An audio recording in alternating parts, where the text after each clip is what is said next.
Tere, head sõbrad, siinpool kaamerat ja sealpool kaamerat, kes seda rõõmsat sündmust täna jälgivad siis video vahendusel. Mul on hea meel teid tervitada, mina olen Jaanus Rohumaa ja mind on täna kutsutud selleks siia, et aidata avada üks värav ehk esitleda Ilmar Raagi värskelt ilmunud raamatut, mille nimi on Kuidas hullud said prohvetiteks. Tere, Ilmar! Tere, Jaanus! Raamat on miski, mis jääb vähemalt mõneks ajaks ja kindlasti on sellel ka lugejaid. Minul on see õnn, et mina olen selle raamatu läbi lugenud ja võin seda ka praegu soovitada. Ja see raamat algab tegelikult ühe tähelepanuväärse esseega, et olgu öeldud, et tegemist on esseeraamatuga, et seekord ei ole tegemist elulooga veel, eks ju, ei ole tegemist ka täieliku väljamõeldisega, et siin on ka mõningaid fakte sees. Aga esimene essee kannab pealkirja Kultuuritust ei ole olemas. Ja kui ma ei eksi, minu meelest, kas sa ei saanud mitte selle eest ka Mark Soosaare esseistika preemiat? Jah, see oli omal ajal siis Postimehes avaldatud ja enne seda muidugi väga pikalt läbi elatud tekst.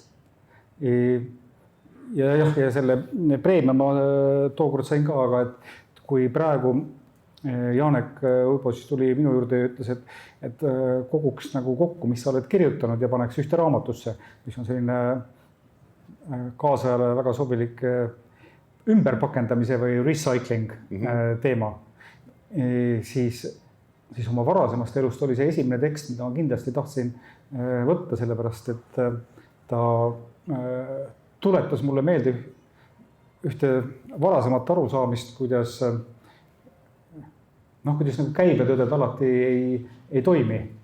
Ja jutt sellest, et keegi on kultuuritu, on ju üks levinumaid selliseid etteheiteid, mida siin-seal võib teisele inimesele teha. Ja, igal juhul selle esseega see raamat algab ja mida edasi lugedes see tunne minus ka kogu aeg süvenes, et tegemist on väga põhjalikult läbitöötatud tekstidega. Et tegemist ei ole selliste lugudega, mis on päevakajalised, mis on võib-olla kiiresti kirjutatud, kiiresti reflekteerimas hetke olukorda, vaid see on hämmastav, et nii palju aastaid hiljem, siis 10 aastat hiljem mõjub see tegelikult väga värskelt ja väga aktuaalselt. Nii et see sinu haridustee on olnud tegelikult selline, mis on ühelt poolt ju nagu nõudnud kirjutamist, sõnaga ümberkäimist, sellest arusaamisest, aga teiselt poolt ka see, millega sa oled tegelenud, on märgid, sümbolid, pildid, mida sageli ei saa anda edasi sõna kaudu. Et kui kerge või raske sinu jaoks on kirjutamine, kui palju tööd nõuab ühe essee kirjutamine, neid esseid on siin mitukümmend. Et kuidas see protsess tavaliselt välja näeb? See antud tulemus on arenenud ajaga. Ehk et ma mäletan küll seda, kuidas kusagil 90-ndatel avaldus ka tookordist Postimehes mingisugune kirjatükk, millest ma ei mäleta midagi, aga siis olid mingisugused sõbrad, kes ütlesid, et kuule, et see oli nagu täitsa asjalik. Ja seejärel ka hiljem, kui ma juba õppisin välismaal, siis ma aeg-ajalt kirjutasin küll Päevalehele Postimehele ja neid avaldati ja ma sain aru, et see maht on umbes 3000 või 3600 tähemärki või siis umbes 1,5 lehekülge. Ja ma võtsin seda enam-vähem kui sellist olukorda, kus vorm dikteerib sisu. Ja mõtlesin, et ka selles on omaette osavus, sellepärast, et kui me meenutame näiteks sonetti, millel on väga range vorm ja sellest hoolimata on päris palju poeete pannud ennast vormi orjaks. Minu esimene luuletus oli ka sonett just tänu sellele, et range vorm oli ees. Või haikud ja ma kujutasin ette, et see on ka siis iseenesest täiesti aktsepteeridav artiklivorm. Ja ometi midagi muutus ta kusagil 2000 aastate keskpaigas, kus ma olin üsna regulaarselt ja päris palju igasugu teksti kirjutanud. ja ühtäkki muutus see vorm ahistavaks, ehk et ta oleks tahtnud pikemalt kirjutada. Ma tundsin ennast siis süüdlasena, sellepärast et Blaise Pascal ütles, et kui mul oleks rohkem aega, siis ma kirjutaksin lühemalt. Ja, et sellest meil tuleb veel hiljem juttu nendest ka erinevatest žanritest ja ka kirjutamisvormidest. Aga paari sõnaga lihtsalt meie kuulajatele ja vaatajatele sealpool ekraani, et ma mainisin siin Ilmari haridusteed, siis ütleme peale seda, kui ta oli Kuressaares lõpetanud keskkooli, läks ta Tartu Ülikooli õppima kunstiajalugu, siis... Kus ma kohtasin Jaanus Rohumaad. Jah, et siis me tegime koos natukene teatrit, ja siis veetis Ilmar 2 aastat ka Nõukogude armees, mis on, me oleme põlvkonnakaaslased, aga mina pääsesin napilt, aga tema tegi selle läbi. Ja seejärel oled sa õppinud filmi nii Sorbonnis kui ka ennast täiendanud USA-s, ja ka su järgmised nii-öelda töökohad ja ettevõtmised on ikkagi minu jaoks väga muljetavaldavad, et sa olid väga noor, kui sa olid Eesti Televisiooni peadirektor ikkagi mitmeid aastaid, sa oled filmirežissöör, sa oled sõjaväelane, mis su kraad on? Kapten, siis kapten istub siin minu kõrval ja ka seda, et sa oled ise tegelenud stsenaristikaga. Aga on üks moment, üks koht, mis mul meeles on, et ma mäletan, kui ma läksin nii-öelda teatripõllult, liikusin edasi ja läksin presidendi kultuurinõunikuks, siis ka mitmed minu sõbrad ja ka seda tegid avalikult, ütlesid, et ahaa, et nüüd sa siis kaotasid enda sõltumatuse ja vabaduse ära ja hakkad nüüd laulma riigilaulu. Ja ma mäletan, et oli ka mõningaid reaktsioone, kuna meil on väga palju ühiseid sõpru, oli ka korraks sellist nagu kulmukortsutamist ja sellist nagu arusaamatust, kui sa otsustasid minna siin juba hulka aastaid tagasi küll, aga siiski mitte väga ammu Riigikantseleisse strateegilise kommunikatsiooni nõunikuks. Et enne seda, kui me vestleme sellest, kui palju on ühist stsenaristikal ja strateegilisel kommunikatsioonil või mis tähendab tulevikuprojektsioonide loomine, siis et kuna siin raamatus on sellest ka üsna palju juttu, ta on üks päris muljet avaldav teemaplokk, siis ütle mulle ja teistele kõigepealt, et mis pagana pärast peaks üks riik tegelema üldse strateegilise kommunikatsiooniga, miks seda vaja on? Ma tegelikult vastaksin sellele hoopis niimoodi, et ega strateegiline kommunikatsioon ta on natukene nagu teoreetiline vaade, et see, kui me teadlikult sellega ei tegele, ei tähenda, et seda ei ole olemas. Ehk et iga hetkega, mil me olemas oleme, me anname teistele ju välja signaale. Kas või ma vaatan praegu sind ja näen, sul on lühikesed varrukad, aga ma mõtlen, ahaa, ilmselt on kevad või juba suvi. Ja siis ma näen, kuidas jalg üle põlve istud ja ma ütlen, et ta on nagu suhteliselt enesekindel. Ma olen muidugi ka läbi viinud üsna palju kehakeele ja esinemiskoolituse kursusi, nii et minu puhul on see manipulatiivne moment siiski ka olemas. No nii, aga ma tahan öelda seda, et ka riik annab endast kogu aeg mingisugust informatsiooni. Ja nüüd on siis küsimus selles, et kas me mõtleme natukene süsteemsemalt selle peale, mida me anname või ei mõtle, et kas meie tegevuses on mingisugune järjekindlus või on see kõik väga juhuslik. Võib-olla selle algus on kusagilt ka nende kommunikatsiooniinimeste tõdemuses, kes ütlevad, et kui kõik räägivad oma sõnumit, siis on tulemuseks kakofoonia või segadus. Ja kui riik soovib või kui inimesed soovivad oma riigist kuidagi aru saada, siis nad peaksid nagu aru saama, mis see sõnum on. Minu jaoks on see riigi definitsioon, kui ma hakkasin tegema Eesti Vabariik 100, tollel hetkel ma pidin ise endale vastama mitu korda sellele küsimusele, mida me siis õigupoolest tähistame, siis ma sõnastasin selle enda jaoks niimoodi, et riik on koos loomise ja eneseteostuse platvorm nendele inimestele, kes selles riigis elavad, eks ju. Aga nüüd on niimoodi, et mida keegi eneseteostuseks peab ja teiselt poolt, et kuidas ennast teostada nõnda, et teistele võimalikult vähe haiget ja halba teha.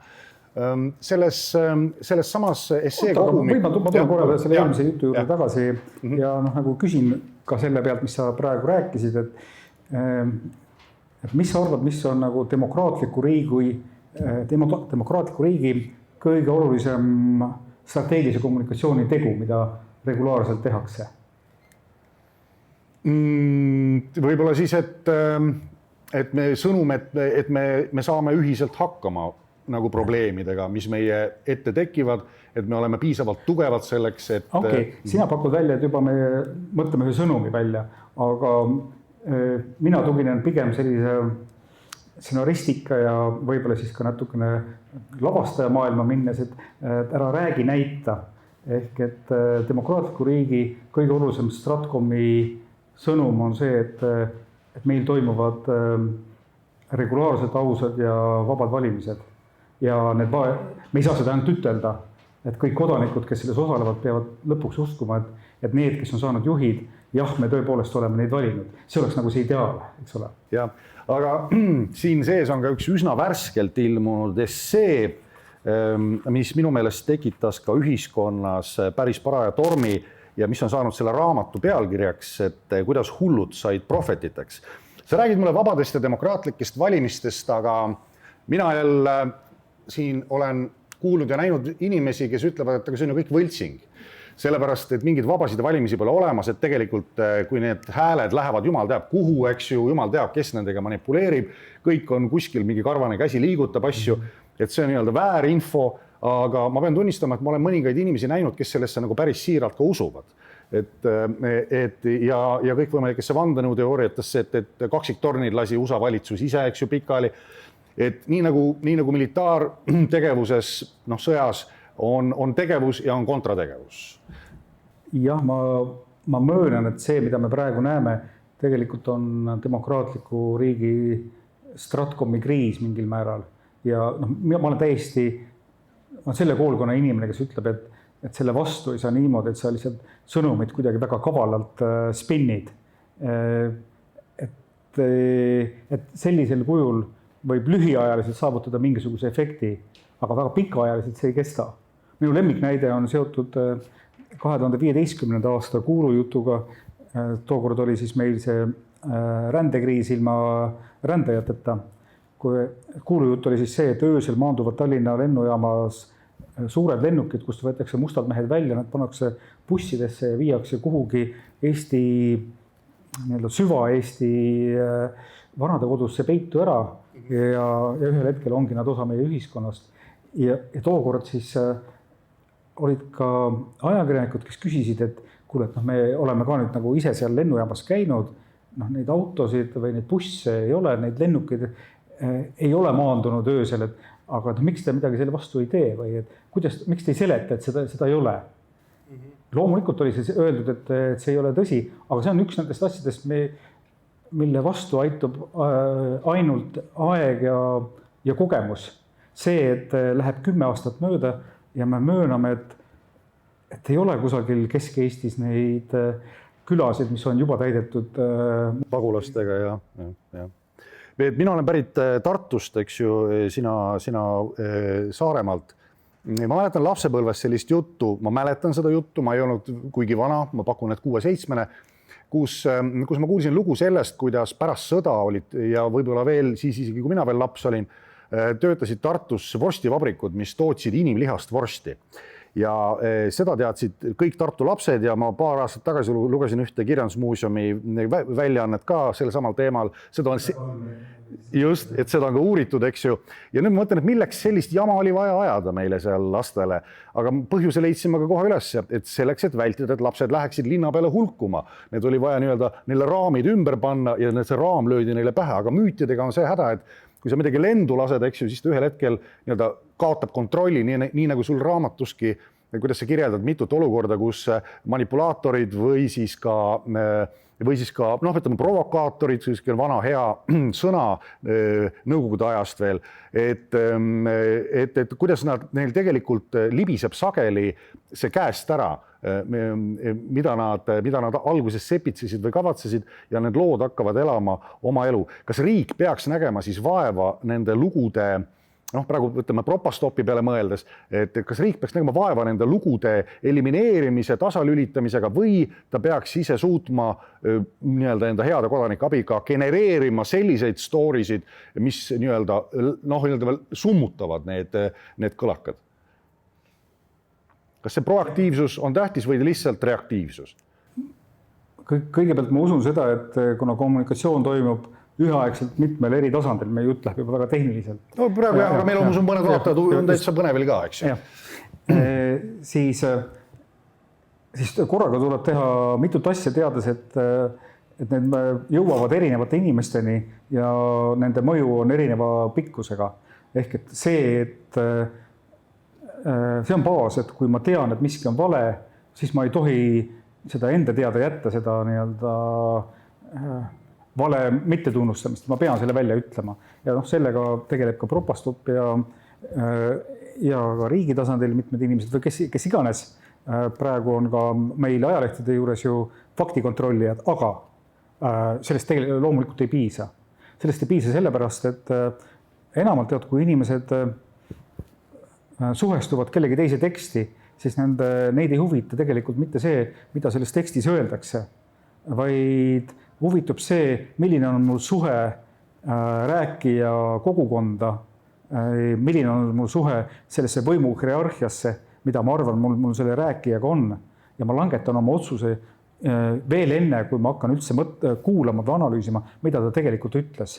Ja siit tuleb siis välja, et mida kõige lihtsamal kujul on kunagi öelnud hea sõber Raul Rebane, et müüti ei saa tappa, sa saad ainult selle kõrvale ehitada teise müüdi. Just. Nii ongi. Et seega me tuleme küllap mingil viisil veel selle Stratcom teema juurde tagasi lihtsalt, et ma tahtsin sellest rääkida alguses kõigepealt selle tõttu, et tõesti Ilmar oli esimene pääsuke, kes visati Jotile, ehk et tegelikult selle kaudu muudeti, nii-öelda legaliseeriti see kui nähtus ja see olid esimene, kes ka riigi süsteemi selles osas nii-öelda avalikult ja nähtavalt tööle läks. Aga läheks edasi selliste teemadega, mis siin raamatus ka mitmel korral ja mitmel kujul nii-öelda ilmsiks tuleb. Mul on sulle paar küsimust, et ma palun sul valida, ma tean, et sulle meeldib binaarsed opositsioonid ja vastandumine ja mustvalge maailmapilt, sellepärast, et sa oled liberaal, sa oled humanist, sa alati kaalud oma sõnu tegelikult ja sinu esseedes on seda ka tunda, et sa pole kunagi nagu kaotanud lootust inimkonda ja teiselt poolt sul ei ole ka väga suuri illusioone. Sest neid, kes meie nõrkusi ära kasutavad, et neid ei ole ka mitte vähe. Ma annan sulle mõned paarid, et vaatame, kumb neist, mis pidi sa vastad. Kumba väejuhti sa kõrgemalt hindad? Kas Aleksandr Suurt või Hannibali ja miks? Okei, see on iseenesest väga tore, aga see sõltub täpselt sellest, kui palju ma mõlemast tean. Aga minu teada sul on kõrgharidus, sa lõpetasid ikkagi Tartu Ülikooli lõpus. Ja just. Ma hindan selle nagu põhilise loo põhiselt, et Hannibal on, tema lugu on just nagu see mässaja, kes võitleb suure impeeriumi vastu ja on pikka aega päris edukas. Täpselt nii, käib patsutab enda elevante ja räägib meestega sõbraliku sõna ja elab lihtsates oludes, eks ju. Ja sinna vastu siis, eks ju, üks noormees, kes on sõjaliselt kahtlemat briljantne ja tuleb tunnistada, et ka riigimehena kindlal käel seda impeeriumi juhtimas, mis aina suuremaks ja suuremaks kasvab nii suureks, et peale tema enda karisma ei suuda seda riiki miski koos hoida. Nii et niipea, kui ta ära sureb, see riik täiesti haistub ja teeb täiesti uskumatuid asju, nii nagu see kuulus pulm, kus jõuti linna, kus kõik mehed olid ära tapetud ja siis otsustati, et kuna vallutajad pidid ka veel koha peale jäädma, tehakse suur paaritamine, kõik naised rivistati ühele poole linna keskväljakut ja siis kohale tulnud sõdurid teisele poole ja siis nad laulatati. See on nüüd nagu selline müüdilaadne asi, mis mul on uduselt meelde jäänud, aga kokkuvõttes see sõltub väga meeleolust, sellepärast et ma möönan, et Aleksander Suur ei olnud nagu loll mees või et lõpuks mõtleme, kes oli tema õpetaja. Ja noh. Väepealik, mille järgi hindame väepealiku tegevust? Aga sa ütlesid väepealik. Väepealik ikkagi, jah. No väepealikuna, jah, Hannibali lugu on huvitavam. Siis on ikkagi, sinu tuleb kirjanik läbi. Ja kui ma küsiks, et kumb, kas Džingis Khan või Bismarck? Siin lööb välja see, et ma tegelikult olen eurooplane ehk et Džingis Khan kummalisel viisil ikkagi oli väga, ühesõnaga see, mis on Džingis Khani fenomen tegelikult, see räägib sellest, et ei piisa sellest, kui sa suudad sõdureid ühes lahingus juhtida taktikaliselt õigesti, et nad selle lahingu võidavad. Et tunduvalt olulisem on see, kas sa suudad seda hoogu säilitada läbi aastate või läbi pikkade distantside, kus varustusteed lõpevad otsa, kus niimoodi, kui ristisõtta mindi, ikkagi sisuliselt ristisõdijate järele jäi laastatud maa, sest nad ju elasid sellest, mis neile ette sattus. Ja see vahemaa, mida Džingis Khan läbib, ilma et tema vägi ära kustuks, et see on kahtlemata nagu silmapaistev. Aga Bismarck. Aga ma pean tunnistama, et ma ei saa aru, kuidas see nagu võimalik oli päriselt. Ja Bismarckist ma saan natuke paremini aru. Eks ju. Jah, see saksa värk on meile ikka natukene lähem, eks. Kunagi keegi ütles mulle, et kui tahta nagu tõesti tüli norida, siis võiks ju Moskvale kinkida Džingis Khani kuju Eesti rahva poolt. Aga jäägu see puhtalt, eks ju, mõttemänguks. Ma mäletan ühte kaunist suvepäeva, mis oli veel palavam kui täna. Täna on 25 kraadi, siis oli 30 ja sa kõndisid mulle vastu välimundris, 30 kraadi oli õues ja sul oli seljas seljakott, mis oli umbes minu suurune. Sa läksid õppustele. Miks sa teed seda? Kas sa oled Saint-Exupéry, kes läheb otsima sealt enda loomingu jaoks mingit teist mateeriat ja mingit teisi aineid või sa oled siis sõdur ja elad sõduri elu ja teedki sõduri tööd? See on nii keeruline küsimus, sellepärast, et ma peaksin siis tõepoolest kaebama psühhoanalüütiku abiga iseendasse. No meil on natuke aega. Ja meil on natuke aega. Ja ma ütleksin, et kui olukord oleks selline, et kus Eesti tõepoolest ähvardaks vahetult mingisugune oht, siis ma räägiksin eelkõige kohusetunde terminites. Aga tegelikult meil on ju nagu uskumatult hästi läinud jällegi, vähemalt viimasel 30 aastal. Ja ma püüan küll ennast lohutada, et võib-olla on hästi läinud ka sellepärast, et on selliseid muuhulgas nagu ka mina, kes on siis oma vaba aega veetnud vormis. Aga kui ma selle kõrvale jätan, et tegelikult see kohusetunne ei ole see peamine motivaator, siis selline teatud, selles on rahuajal tegeleda kaitseväelise ettevalmistusega. Selles on omamoodi põnevust, ma ütleks ka romantikat ja siis on näiteks kaitseliitlaste seas on selline termin, et keskeakriis, et siis, kui sa ei oska enam eluga midagi peale hakata, siis sa võtad koti ja lähed metsa. No ja minu meelest see ei ole nagu, sinu puhul ei ole see tõsiseltvõetavus küll mingi küsimus antud juhul, sellepärast sa oled käinud ka Malis päris missioonil ikkagi ja tegelikult oma elu ohtu seadnud ja olnud päriselt eesliinil. Aga nüüd, kui sa räägid sellest, see on natukene teine asi, sest mulle on küsitud, miks ma olen missioonile läinud. Ja ma pean tunnistama, et kõige rohkem sarnane vastus sellele, et ma ütlen, et mind nagu huvitas, et mis siis nagu tegelikult on. Sellepärast, et stsenaristina, lavastajana ma tean, et nendes juttudes, mida me maailma kohta kuuleme, on väga palju soovmõtlemist või teiste poolt valmis tehtud raamistikke, aga mis siis nagu tegelikult juhtub? Ka need õppused, kus ma Eestis olen käinud, on mulle näidanud, et enamalt jaolt need situatsioonid, mida me näeme sõjafilmides, neid nagu väga ei ole või need on niivõrd haruldased. Ja ka missioonidelt tagasi tulles ma pigem ütlen, et ma õpin midagi olulist ka Eesti kohta või seda, kuidas kriisid üleüldse arenevad. Ja ühel hetkel, ja see on ohukoht, tekitab ta tunnelnägemuse. ta tekitab tunne, et tegelikult kriis on alati ümber nurga või see on nurga taga, et kui sa nüüd nagu natuke valesti lähed, siis läheb halvasti. Aga ei pruugi. Ja selle näide on just nimelt see, et praegusel hetkel hakkavad pensionile minema need ohvitserid, kes alustasid oma karjääri 90 aastate alguses, kes kogu elu valmistusid selleks sõjaks, mida nagu me näeme, tänu taevale ei tulnudki.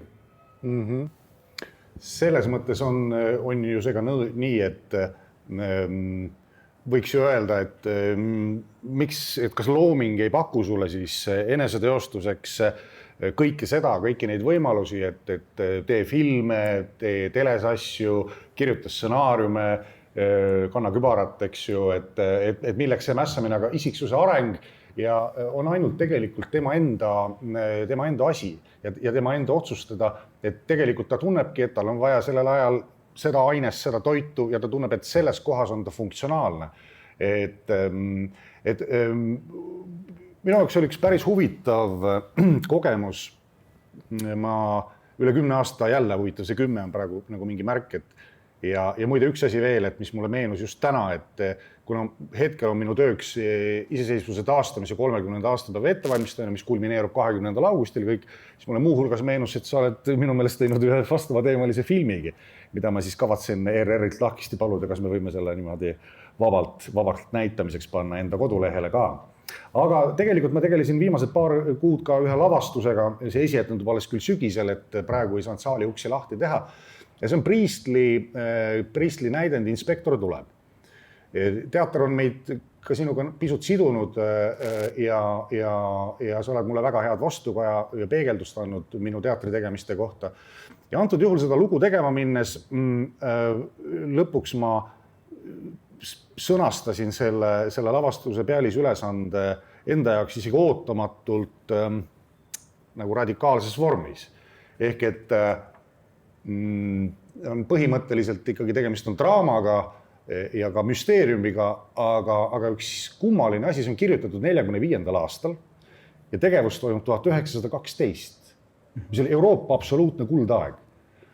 Ja Priestli kirjutab näidendi selle Jumal isa lahkumisest, Jumal isa murenemisest, Jumal isa hajumisest. Ja see on nüüd küll küsimus, et on selge, et meil valitseb teataval määral hetkel selline autoriteedikriis ja tõesti need Džingis Khaane, Aleksander Suuri, nagu paistab, et nagu enam ei olegi ja mõnikord on ka tunne, et nagu Eestis ei ole ka enam kellegi poole pöörduda, et ei ole seda aksakalli või seda vana tarka habemega meest, eks ju, või seda jumalat, kes nüüd müristab mulle pilve piirilt ja ütleb, et lähme siis Ilmar tema juurde, küsime järgi, kuidas asjad tegelikult on, eks ju, ja me saame siis teada tõe. Mis juhtunud on? Tegelikult, kas see on hea või halb või see ongi niimoodi, aga see protsess on minu meelest pöördumatult käima läinud ja mõned inimesed ei suuda sellega enam, ei suuda kohaneda selle mõttega, et nad ei ole enam Jumala positsioonil. Ja mul on selline tunne, et me võime siinkohal ütelda mõelda hüpoteeside vormis, sellepärast, et on täiesti võimalus, millest mina usun, et kõik, mis on olnud, kõik, mida me näeme, see on juba kord olnud ja ühesõnaga oleme ringiga uuesti seal samas ajas tagasi. Ja seda hüpoteesi toetaks see mõttekäik, et väga paljuski need autoriteedid on hiljem välja mõeldud. Ütleme kas või seda, et Lennart Meri, kellest on juba saanud üks jumalus, 90. aastatel oli kaugel sellest. No me mäletame seda küll, milline ilkumine käis tema aadressil ja nagu öeldud, jälle ta tuleb enda jutuga ja nii edasi. Ja ka siis ajaloosündmuste mäletamises on toimunud ikkagi läbi mitmete aegade sellised uskumatud pöörded, mida sel hetkel, kui need sündmused toimusid, keegi samal viisil ei tajunud. On esitatud küsimusi, mis me oleme täiesti ära unustanud, mis esitab mulle praegu küsimused, aga huvitav, et mida siis nagu meie ajast hiljem hakatakse mäletama. Väga põnev, tahaks väga kuulda. Jah. Ma arvan, et üks variant on see, et kui sa teed nagu väga hea etenduse, siis see võib kauem elada kui see, mis siin nagu päriselt sünnib. Ehk et me lõpuks jätame alles selle, mida on lihtne edasi rääkida. jah, ma tsiteerin mälu järgi, et Jeesus, kes oli minu meelest väga tore mees, väga oluline inimene omas ajas, siis minu meelest kas kirikukogu võttis 1000 aastat hiljem selle vastu, et nüüd see sakrament, et nüüd on see jah. Ma praegu mälu järgi tsiteerin lihtsalt siit. See täpselt üks nendest asjadest, mis mind on väga hämmastunud, et see oli Lateraani kirikukogul ja umbes samal ajal, kui ristisõdijad jõudsid Eestisse, umbes samal ajal siis otsustati, et toimub see ime, kus vein muutub Kristuse vereks ja leib Kristuse ihuks. Aga seda mõeldi siis, jah, organisatsioonil läks 1000 aastat, et jõuda nagu sellise... Või siis see, et kui me vaatame Kristuse kujutamist ikonograafiliselt, siis sisuliselt Kristus ristil ilmub umbes 7.–8. sajandil. 8 sajandit pärast Kristuse surma mõeldi temast teistmoodi. Isegi kas see suur murrang, mis toimus Roomas, kus tegelikult on päris huvitav mõelda, et sul on uhke panteon, kus on kõik need erinevad väga värvikad jumalused. Ühel hetkel selles samas riigis vahetatakse Jeesuse vastu välja, keda esialgu põlatakse, kelle märtreid visatakse sinna lõvidete ja nii edasi. Aga ühel hetkel on Rooma riik on ka Kristuse omaks võtnud, aga keegi ei räägi sellest, et tema sümboliks oleks see mees selle risti peal. Ahah, jah. Nüüd on niimoodi, et siin raamatus, ma pean tunnistama ka, et mõned esseed on päriselt vaimukad. Ka nüüd tagantjärgi üle lugedes. Et näiteks justkui põliseestlaste manifest, fantastiline tekst, mis minu meelest peaks olema nii-öelda koolinoortele kohustuslik lugemine, et arendada endas kriitikameelt ja enesereflektsiooni. Aga siin on veel väga põnevaid pealkirju, ma mõned loen siit ette, et see raamat on nüüd alates tänasest ka parimates raamatukauplustes müügil, kuidas hullud said prohvetiteks, aga lihtsalt mõned esseede pealkirjad, et hoomaks seda mastaapi ja neid teemasid. Vestlused sotside ja ekrelastega, Eesti mundri au ja Lihula monument, riike hoiab püsti inimeste tahe, kuidas Stalin varastas venelastelt võidu, mis saab rassismist, mõju, vastasmõju, äärmuse saatanlik olemus, kus elab tasakaal ja kust tsensuur, headusest pragmaatiliselt. See headus on see, mis siit igalt poolt läbi kumab. Mul on sulle paar küsimust, et mis on brief? See sõna libiseb siit nagu iseenesest mõistetavalt läbi. See on umbes sama nagu dihhotoomia või desoksüribonukleiinhappe. Võiks seda viimast veel korrata sama kiiresti. Desoksüribonukleiinhappe. Aga teil on ikkagi see Stratkomi maailmas, mis see brief on? Kas see on mingi sõjaväeline termin või kellele seda antakse või kes seda teeb? Ta tegelikult on siis mitte ainult sõjaväeline, vaid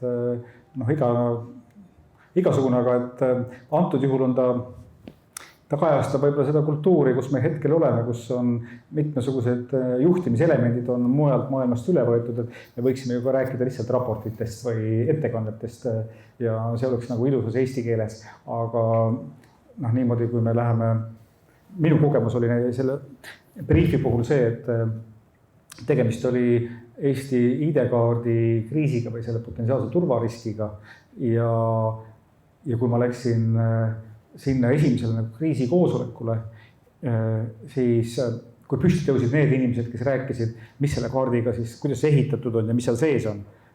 Ma arvan, et ma pooltest sõnadest ei saanud aru. Muidugi. Nii et seega me võime vaadelda üht sama objekti ja anda selle kohta täiesti erineva briefi. Et ka seda, et meil sisust arusaamiseks on ikkagi vaja mõningord teatavat pingutust teha, et nüüd ütleme niimoodi, et mida mina lavastajana jälgin sageli on ka seda, kuidas ühiskond käitub sotsiaalses ruumis, ka pisiasjades. Et näiteks see oli 90. alguses oli päris keeruline näiteks üle sõidutee minna, ka sealt, kus oli zebra. Sellepärast, et sa pidid ootama, et need autode vahel hüppama nagu põder ja siis mitte keegi ei peatunud kunagi zebra juures, see oli nagu nõrkadele. Ja siis ma ühe korra veel lehvitasin, kui ma olin Rootsis pikemat aega olnud ja siis ma ühele veel lehvitasin, kes mind lasi üle selle zebras ja siis keris akna alla ja ütles mulle pederast. ja siis, et me olime nagu erinevas märgisüsteemis, aga ma väidan seda, et selle 30 aasta jooksul me oleme ühelt poolt tsiviliseerunud, me oleme saanud maha sellist platnoilikku, sellist värvingut, sellist toorust, jõhkrust, me oleme tõesti läänelikumaks muutunud, me oleme saanud eestlastena olla need, kes me oleme ja ma pean tunnistama, et teiselt poolt on viimasel ajal mul hakanud tekkima tunne, et ühiskond on tulnud sisse jälle selline plärtsumise, lahmimise ja sellise natukene, ütleme, nagu Lennart Meri kunagi ütles, et siin on nagu kaks kultuuri vastanduvas või mingis mõttes ka kokkupõrke kursil. Üks on nii-öelda, kuidas öelda, paiksete inimeste kultuur ja teine on nomaadide kultuur. Aga kas me nüüd mitte kõik ei ole nomaadid juba selles globaalses maailmas, et me saame neid mõjusid USA-st ja neid meeme ja käitumisviise uksest aknast kõikidest, kas me oleme endiselt siin Eestis, nagu see põliseestlaste jutt tegelikult ütlebki, üks selline segumasin, kuhu loobitakse liiva, vett ja see vahekord pidevalt muutub ja ma ei ole kindel, kas me saame seda kõike seostada nagu rändamise või nomaadsusega, aga su tähelepanek langeb kokku minu omaga, et ma arvan, et Eestis on kindlasti, ja nüüd tuleb see erisus, et mitte meie, vaid Eestis on kindlasti mingisugune osa elanikkonnast, kelle kultuur, igapäevane kultuur on väga palju muutunud 30 aastaga. Minu näide oleks siis see, et kui ma umbes 96. aastal ka asutasin ühe firma, siis ma ikkagi väga uurisin raamatupidajatelt, et kas oleks võimalik teha niimoodi, et ma ei maksa makse või miks ma pean makse maksma. Ja täna seda küsimust mul tegelikult ei teki. Jah. Ja ma mõtlen, mis on minuga juhtunud või kust ma siis nagu aru sain. Nõrgaks oled jäänud, pehmeks oled muutunud. Ja samal ajal, ma mäletan, et tol korral kusagil umbes 92. aastal, kui me siis päriselt kohtusime esimeste lääne inimestega, lugesime võib-olla nende ajalehti, siis tuli välja, et seal on loomakaitsjad, kes mõtlevad selle peale, et loomadel peaksid olema väärikad elamistingimused. Millega te tegelete? Jah, meil pole lastel süüa, eks ju.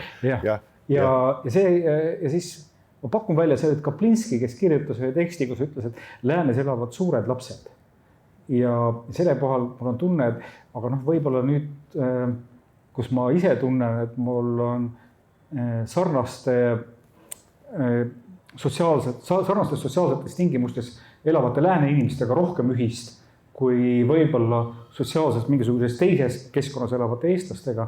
Ma mõtlen, et aga okei, mina olen siis antud variandis kindlasti nomaad, sest ma olen õppinud 2 välisriigis ja täiesti loogiline. Sa said kahjulikud lääne mõjud endale külge. Ja tuled kultiveerid neid nüüd siin ja mis on väga tore. Minule näiteks on see äärmiselt meelepärane. Aga see tähendab seda, et me tuleme tagasi kultuuritlust ei ole variandi juurde. Et täna me näeme seda, et on ikkagi olulisel hulgal ka neid inimesi, kes on elanud oma maailmas. Ja see ei tähenda seda, et see on nagu autentselt puhas Eesti asi. Ma arvan, et autentselt puhas Eesti asi ei ole olemas, et on alati mingisuguse mõjuga. Aga alati on see, et me püüame meil on mingi pime tähn ühiskonnas, et meie heaolu ei tohiks segada need inimesed, on nad siis kerjused või on nad siis kuidagi teise haridusliku taustaga, et me nagu lükkame nagu pildist kõrvale natukene. Me ütleme, neid ei ole olemas tegelikult. Tegelikult on meil väga hästi, 90% ühiskonnast on suurepärane ja nüüd see 10%, saavad hakkama omadega. Aga siin raamatus on tegelikult mõistmist mõlemas suunas ja kui rääkida nende provokatsioonist, siis ütleme 60-ndatel või veel isegi veel mõnikümmend aastat tagasi oli provokatiivne käitumine, oli kunsti pärusmaa. Ja poliitikud olid ülikondades väärikad ja hoidsid iga hinna eest enda syntaksit, enda kõne, mõtteid, vastavad bürood töötasid kõik, et maine oleks korralik. Nüüd on täiesti vastupidi. Kunst tegeleb püsiväärtuste hoidmisega, püüab midagi stabiilset siin maailmas leida. Kindlasti on Eestis ka neid, kes ei nõustu sinuga praegu. Ja küll, aga midagi, mis meid seob ja ühendab ikkagi, aga kunstilt on poliitikud ikkagi päris suure kamaka ikkagi ära võtnud ja rokivad enda meelest nagu täiega, ainult et vahe on selles, et kunstimaailm on ikkagi ütleme muinasjutt või hüpoteetiline või et me oleme ta välja mõelnud, eks, siis teine on see reaalsus, kus on asjadel päris tagajärjed. jah, noh, see on nagu see koht, kus ma ise ütlen, et kui keegi ütleb midagi ja selles ei ole paradoksi, siis see ilmselt ei ole tõde. Ja minu jaoks see tõde on siis alati sisaldab erinevaid üksteisele vasturääkivaid osasid ja me peame lihtsalt leppima, et see maailm, kus me elame, ongi erinevatest vaatenurkudest koosnev, aga ma tulen siis selle antud paradoksi juurde tagasi. See räägib sellest, mis on ühiskonna laiem demokratiseerumine, et läheme 30 aastat tagasi ja ma möönan tõepoolest, kuivõrd ajalehti oli vähem või okei, ajalehti oli sama palju, aga neid kohti, kus iga inimene võis sisse astuda ja oma teksti, oma mõtte kogu ühiskonnale ette laduda, neid oli vähem. Filmi tegemine oli meeletult palju raskem või keerulisem tookord. See oli ainult väga üksikute privileeg üldse kaamera nii-öelda kätte saada, et see oli nagu peaaegu võimatu. Ja nüüd, mis on toimunud selle tehnoloogia arenguga, on laias laastus toimunud demokratiseerumine. Ja siin me näeme seda, mille puhul ma peaksin hakkama mõtlema, et okei, selle ürgne või vana Kreeka, Ateena demokraatia tähendas ju ainult valgeid keskealisi mehi. See oli orjanduslik kord, kus oli iga vaba inimese kohta tuli umbes 10 orja, tänu sellele püsis majandussüsteem ka püsti. Siis me hakkame rääkima sellest, kuidas demokraatia areneb võib-olla 19. sajandi Inglismaal, Prantsusmaal ja me näeme ka seal on küll varanduslikud tsensused, küll mis muud, naistel ei lubata valida. Me loeme seda demokraatiaks ja samal ajal siis, kui me läheme näiteks kuhugi ajakirjandusajaloo tundi, seal räägitakse sellest, aga vaadake, 19. sajandi Timesis oli esileheküljel oli pidevalt välisuudised ja praegu on ainult kodumaised uudised. Ja tõesti. Maailm on pidevas muutumises ja õnneks me saame sellest raamatust üht-teist selle maailma mõistmiseks teada.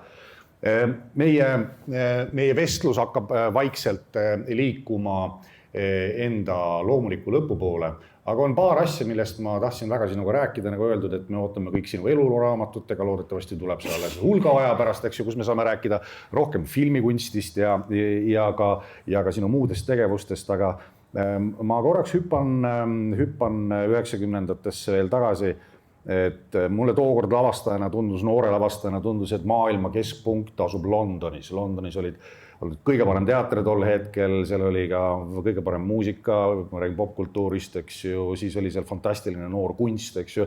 No ütleme, kui üldse kuhugi minna, siis oli see koht London minu jaoks. Siis 10 aastat hiljem, ehk siis järgmisel kümnendil tundus mulle korraga, et see London on kuidagi ennast nagu maha mänginud millegi pärast. Vist oli ka häda selles, et kõik need lahedad dramaturgid olid ümber kolinud telesse ja filmi, Hollywood oli näpsanud või televisiooni ja keegi viitsinud enam teatrile kirjutada, seetõttu teater mandus. Aga see selleks näis, et see nii-öelda kultuuriline epitsenter kolis minu jaoks Berliini, kus hakkas juhtuma korraga seda kõike ja palju ja nii edasi. Ma tean, et sul on Prantsusmaaga oma väga tugev side, eks ju, aga minu küsimus on pigem selline, et kus on praegu või kus on lähiajal see koht, kus on see kultuuriline epitsenter ehk et kus on see maakera kultuuriline keskpunkt? Üks variant vastata sellele küsimusele oleks mõelda sellele, kus siis praegu kõige dünaamilisem kultuurielu on. Internetis. Jah, hea küll, see on ka õige. Aga teistpidi on võimalik vaadata seda nii-öelda vaimu käitumismustreid või vaatame Tallinnas näiteks Kalamaja arengut. Ja siis tuleb vaadata, et mis on see koht, kus praegu ei ole kõik väga hästi, aga kus mingisugune trend on hakanud arenema. Mingil ajal tundus, et see on Aasia, aga need minu viimased Aasias käigud on niimoodi, mul pildi täiesti sassi löönud, et ma räägin Singapurist üldse, ma räägin Taist, kus see nii-öelda see Tai, see religioosne Tai on kusagil paika ära kadunud. Niimoodi vaadates ma üldsegi ei üllatuks, kui nüüd natukene pikemas perspektiivis me näeksime mitmel pool Aafrikas seda teemat arenemas. Ja sellepärast, et et seal on tohutult palju konflikte ja samal ajal on ka mingisugused keskused, mis tõmbavad üle maailma inimesi, kes näevad, et kui kusagil on kasv majanduslikus mõttes, siis see hakkab seal olema ja sinna samamoodi tulevad inimesed, kes tahavad nii-öelda paljal alasti kujul veel kirgesid ja draamat leida, mida Euroopas enam ei leia, sest siin on kõikides kauplustes täpselt samad asjad. See on ka ja teine, et me peame olema hästi ettevaatlikud, eks ju, kõikides nende asjades, mis me siin teeme, sellepärast, et me üha rohkem võime eksida nii nähtavate kui nähtamatute reeglite vastu ja teine asi ka see, et selgub, et mõned reeglid tekitatakse nüüd takkajärgi mingite asjade kohta. Profet Ken Saan oli see, kes ütles mulle 5 aastat tagasi, et Jaanused, lähme Afrikasse kino tegema.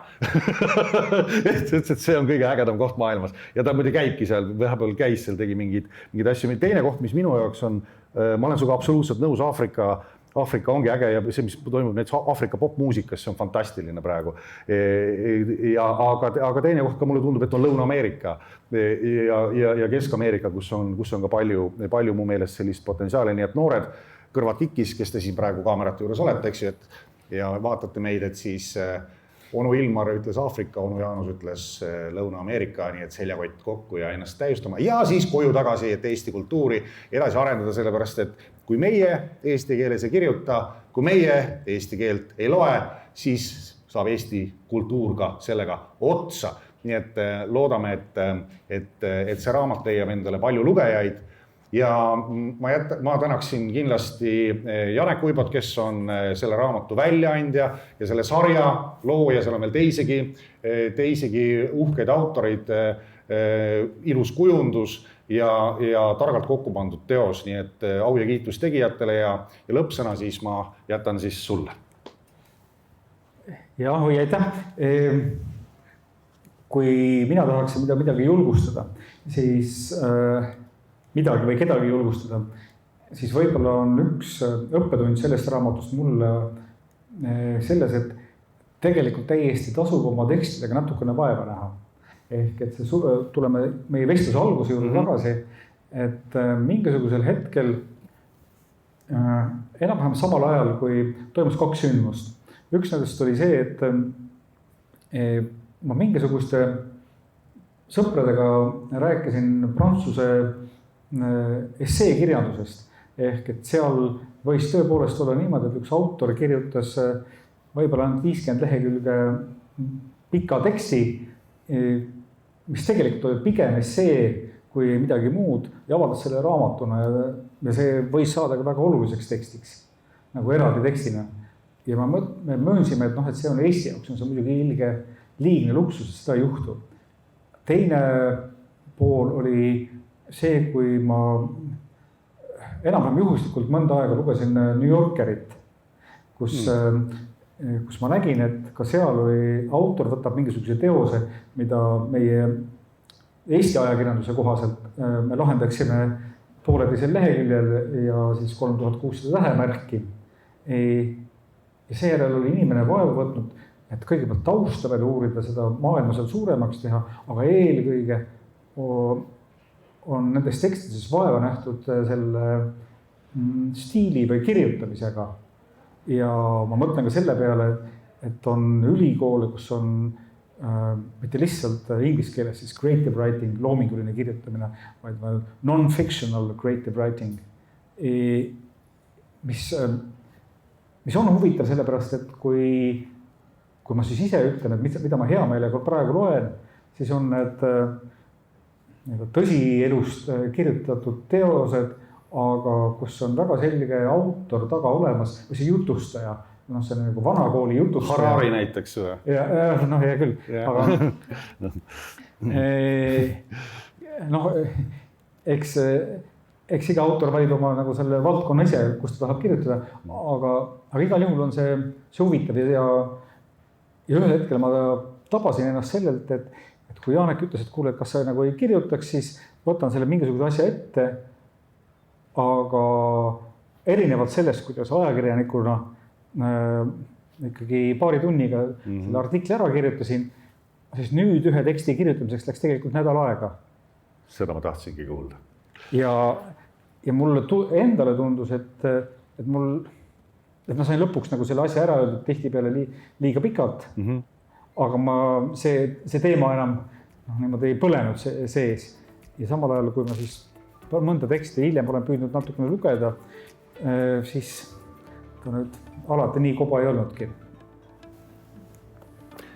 Nii, aga aitäh sulle, Ilmar, et sa meiega enda aega koos veetsid ja mõtteid vahetasid. See ongi üks lõputu kirjutamine, lõputu mõtlemine, aga kõige olulisem see, et meil sulg kunagi peost ei pudeneks ja me ei loobuks kunagi küsimast ja keeldumast, nägemast elu paradoksaalsust ja mitmetähenduslikkust, sest et kokkuvõttes on elu väga ilus. Aitäh! Aitäh!